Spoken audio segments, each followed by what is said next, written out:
Today I want to talk to you about household chores.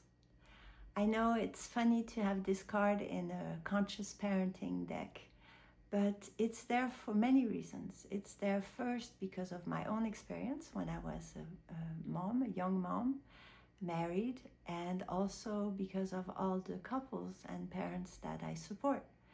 So often when you meet someone in a couple, you're going to be opposites in some ways. One is going to be super orderly and the other one is going to be not so orderly and not so worried about cleanliness, or sometimes it's other things. Sometimes one is really extrovert, sometimes one is really introvert.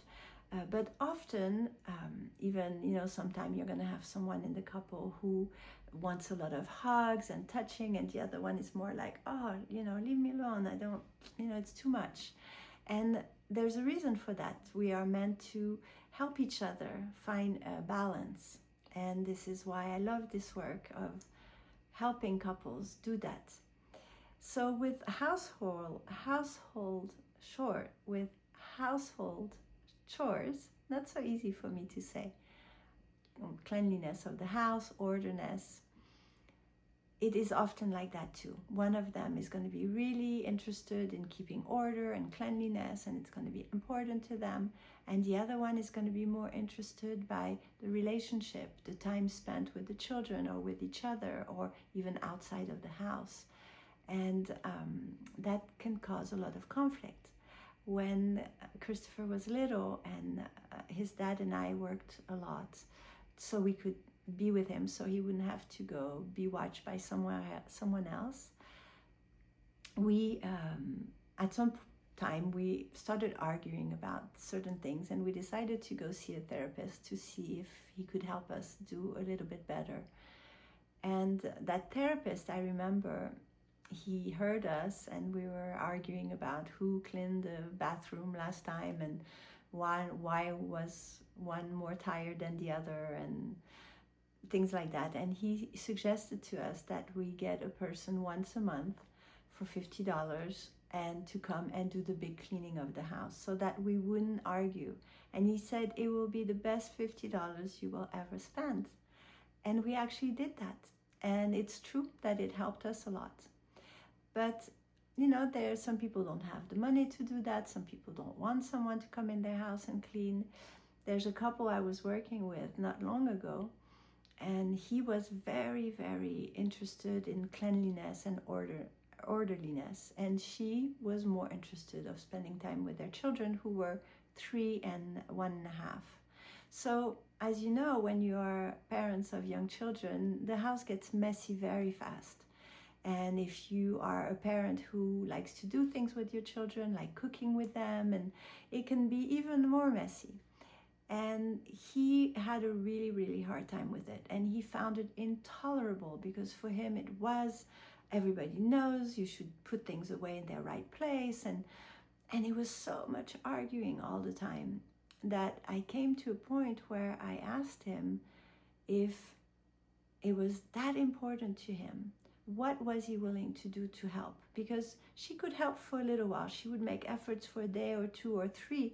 And soon the kids didn't sleep in the night. She was tired and she let it go. And that day he would make such a big deal about it. And I asked him to either get someone to help or himself help when he found something and just put it away. Just put a sponge on it and no big deal.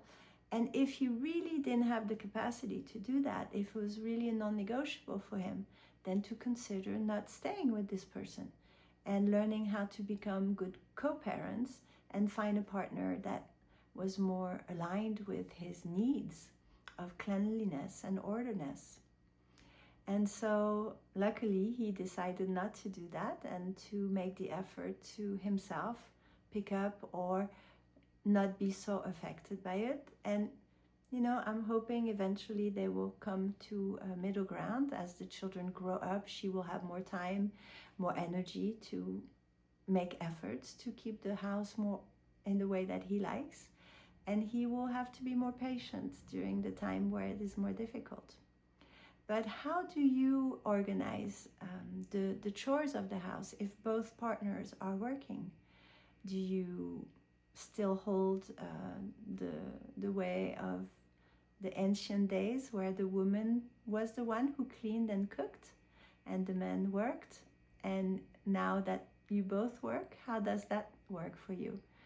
Or are you a modern couple and it's about half and half? You each do your part.